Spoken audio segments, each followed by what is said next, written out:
आप सभी को मेरा नमस्कार।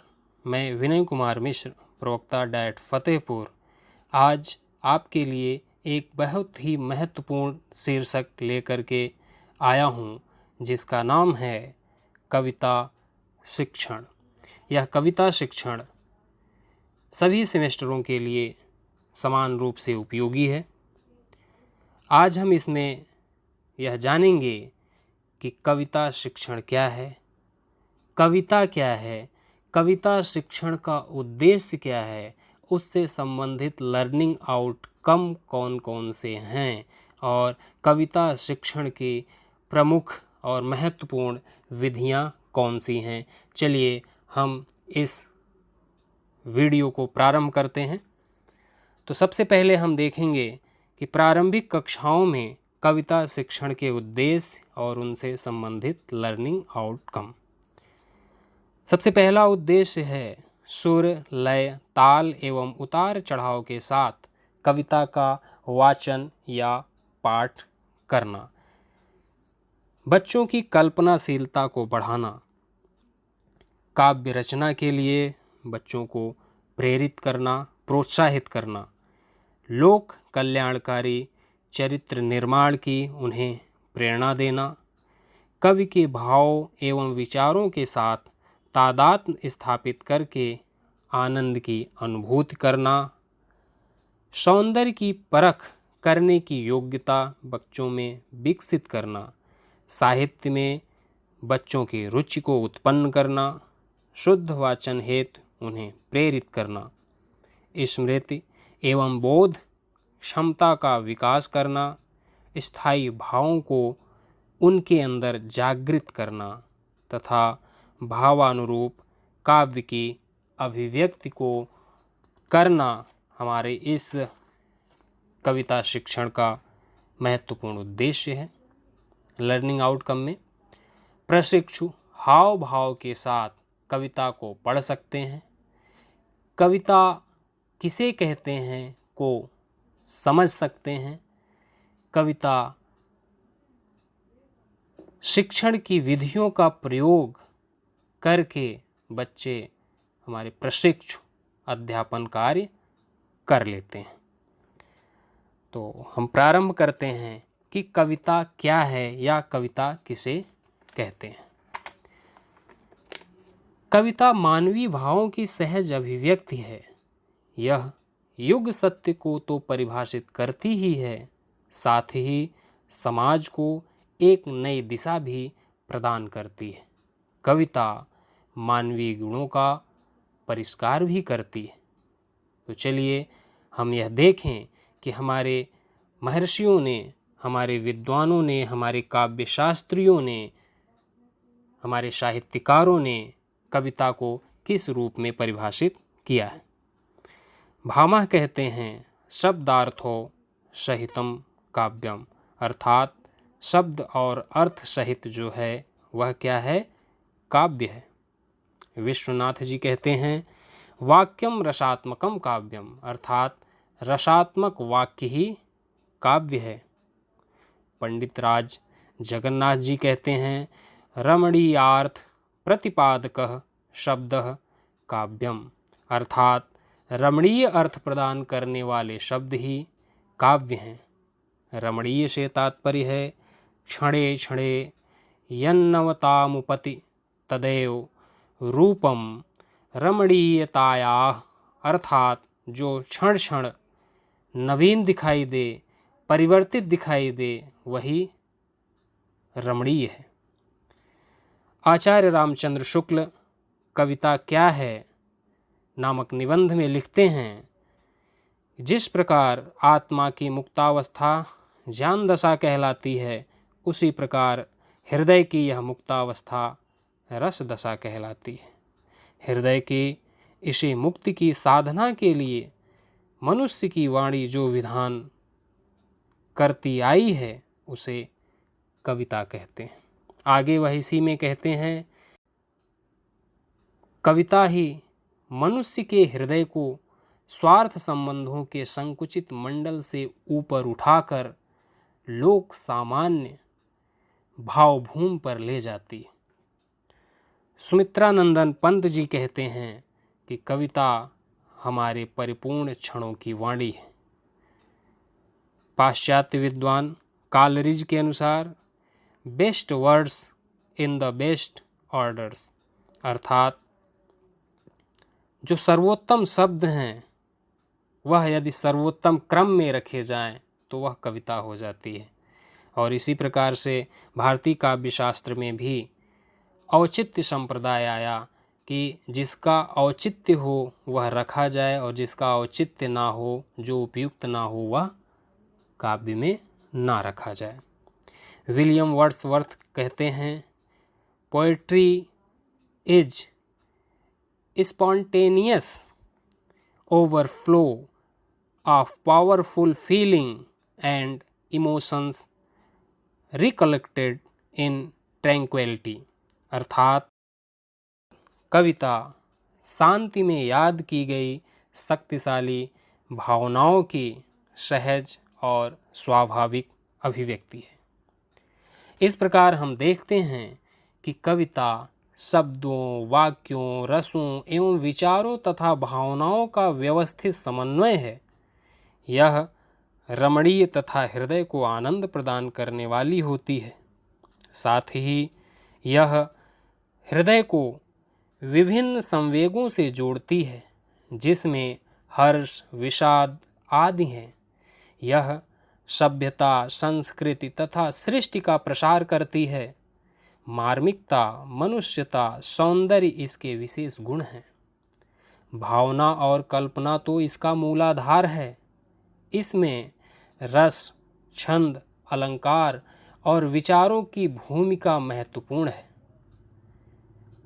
इस प्रकार से हम देखें तो कुल मिलाकर के यह कह सकते हैं जयशंकर प्रसाद के शब्दों में कि काव्य आत्मा की संकल्पनात्मक अनुभूति है, जिसका संबंध विश्लेषण, विकल्प या विज्ञान से नहीं। यह एक श्रेयमयी प्रेम रचनात्मक धारा है, अर्थात यह हृदय की उत्पत्ति है, यह मन की उत्पत्ति है, यह समाज की उत्पत्ति है, यह इस देश के संस्कृति और सभ्यता की उत्पत्ति है। इसको हम बहुत ज़्यादा तर्क की कसौटी पर ना कसें, विज्ञान के आधार पर ना परखें। तो हम आगे देखते हैं कि कविता शिक्षण की विधियाँ कौन कौन सी ऐसी विधियाँ हैं जो कविता शिक्षण के लिए महत्वपूर्ण हैं, कविता शिक्षण के लिए उपयोगी हैं, उनके बारे में हम जानेंगे। पहली विधि है गीत प्रणाली। गीत प्रणाली में व्यक्ति जन्म से ही गीत को पसंद करता है। प्रारंभिक कक्षाओं के लिए यह बहुत ही आकर्षक और उपयोगी है। इसके माध्यम से बच्चों में श्रवण एवं सुर, लय, ताल के साथ वाचन का कौशल विकसित किया जाता है। जब बच्चा प्रारंभ में विद्यालय में आता है, कक्षा 1, 2, 3 में होता है या प्री प्राइमरी क्लास में वह पढ़ता है, आंगनवाड़ी में वह पढ़ता है, उस समय बच्चे के लिए यह गीत प्रणाली बहुत ही उपयुक्त और आनंददायक होती है। जैसे मछली जल की रानी है, जीवन उसका पानी है, हाथ लगाओ डर जाएगी, बाहर निकालो मर जाएगी। इसको आप और बेहतर ढंग से गीत के माध्यम से प्रस्तुत कर सकते हैं। दूसरी प्रणाली है अभिनय प्रणाली। इस प्रणाली में गीत के साथ साथ अभिनय भी किया जाता है, अर्थात आंगिक चेष्टाएं भी की जाती हैं, शारीरिक हाव भाव भी प्रदर्शित किया जाता है। इसमें कविता आसान एवं अभिनय योग्य होनी चाहिए। जैसे आलू कचालू बेटा कहाँ गए थे, बंदर की झोपड़ी में सो रहे थे, बंदर ने लात मारी रो रहे थे। तो जब बंदर ने लात मारी रो रहे थे, जब रोने की स्थिति उत्पन्न हो जाए तो वहाँ पर जैसे सोने की स्थिति आई तो वहाँ पर सोने का अभिनय, रोने की स्थिति आई तो वहाँ पर रोने का अभिनय, हंसने की स्थिति आए तो वहाँ पर हंसने का अभिनय करना चाहिए। इसमें शिक्षक स्वयं तथा बच्चों को भी सम्मिलित कर सकता है। अगली प्रणाली है अर्थबोध अर्थ कथन प्रणाली। आजकल इस प्रणाली का बहुत प्रचलन है। इसमें शिक्षक कविता का वाचन करते हुए इसके अर्थ को बताता है। बच्चों की अनुभूति और रसानुभूति पर ध्यान नहीं देता। वह सिर्फ पाठ को पढ़ेगा या बच्चों से पढ़वाएगा और उसी पाठ को पढ़ करके, उस कविता को पढ़ करके वह उसके अर्थ को ही प्रदर्शित कर देगा, बच्चों के सम्मुख रख देगा। लेकिन यह प्रणाली प्रारंभिक कक्षाओं के लिए मनोवैज्ञानिक नहीं मानी जाती, क्योंकि इतने छोटे बच्चों में इस प्रकार की बोध क्षमता, अर्थ ग्रहण की क्षमता, चिंतन की क्षमता विकसित नहीं हो पाती है। अगली है व्याख्या प्रणाली। इस प्रणाली में कभी शिक्षक तो कभी छात्र कविता का सस्वर वाचन करते हैं। शिक्षक कविता में निहित कवि के भाव, विचार, भाषा, शैली तथा रस, छंद, अलंकार आदि को प्रकट करते हुए कविता की प्रासंगिकता एवं उपादेयता को विस्तार से प्रस्तुत करता है। यह प्रणाली माध्यमिक तथा उच्च कक्षाओं के लिए तो उपयोगी है, पर प्रारंभिक कक्षाओं के लिए उपयोगी नहीं होती है, क्योंकि छोटा बच्चा भाषा शैली, रस, छंद के गूढ़ रहस्यों से परिचित नहीं होता है, इसलिए वह इसमें विशेष रुचि नहीं लेता है। अगली प्रणाली है व्यास प्रणाली। व्याख्या प्रणाली का विस्तृत रूप ही व्यास प्रणाली है। इसमें शिक्षक मुख्य कथा के साथ गौण या अंतर कथाओं का विवरण उदाहरणों, दृष्टांतों और सूक्तियों के साथ प्रस्तुत करता है। शब्द या वाक्य विन्यास को स्पष्ट करते हुए शिक्षक आगे बढ़ता है और बच्चों में रुचि, उत्साह एवं उल्लास को बनाए रखने का उद्यम करता है। इसमें विषय का गहन ज्ञान होना आवश्यक है। यह विधि भावनात्मक तथा उच्च कक्षाओं के लिए उपयोगी है। छोटे बच्चों के लिए यह विधि भी उपयोगी नहीं है। खंडान्वयन प्रणाली। इस प्रणाली को प्रश्नोत्तर प्रणाली भी कहा जाता है। प्रश्नोत्तर प्रणाली इस आशय में कहा जाता है कि इसमें कविता को कई खंडों में विभाजित किया जाता है और उनसे संबंधित प्रश्नों के आधार पर कविता को आगे बढ़ाया जाता है, उसको प्रस्तुत किया जाता है। यह प्रणाली महाकाव्यों, लंबी कविताओं तथा विशेषणों से युक्त कविताओं के लिए विशेष उपयोगी है। इसमें एक एक भाव, शब्द, घटना का अर्थ स्पष्ट किया जाता है। इस विधि में काव्य पर आधारित प्रश्न किया जाता है। यह सामूहिक शिक्षण के लिए एक श्रेष्ठ विधि है। तुलनात्मक प्रणाली।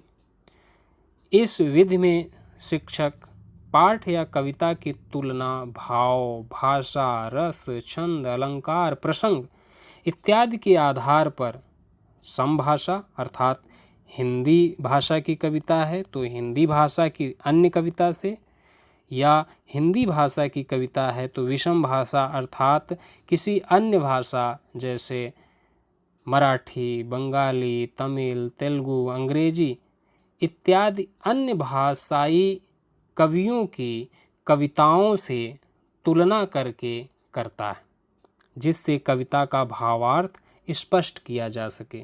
मान चलिए कि एक प्रसंग किसी कविता में कहा गया है, उसी से संबंधित अन्य स्थानों पर अन्य कवियों ने क्या क्या कहा है, उनका तुलनात्मक अध्ययन इसमें किया जाता है। इस प्रणाली से विद्यार्थी में तर्क शक्ति तथा ज्ञान का विस्तार होता है। यह भी उच्च स्तर के शिक्षण की विधि है, प्रणाली है। समीक्षा प्रणाली। यह प्रणाली उच्च कक्षाओं के लिए उपयोगी है, क्योंकि अब तक छात्रों का मानसिक विकास पर्याप्त हो चुका होता है और वह काव्य तत्वों के ज्ञान से भी विज्ञ होते हैं। इसमें काव्य सिद्धांतों के आधार पर कविताओं की समीक्षा तथा गुण दोषों का विवेचन किया जाता है।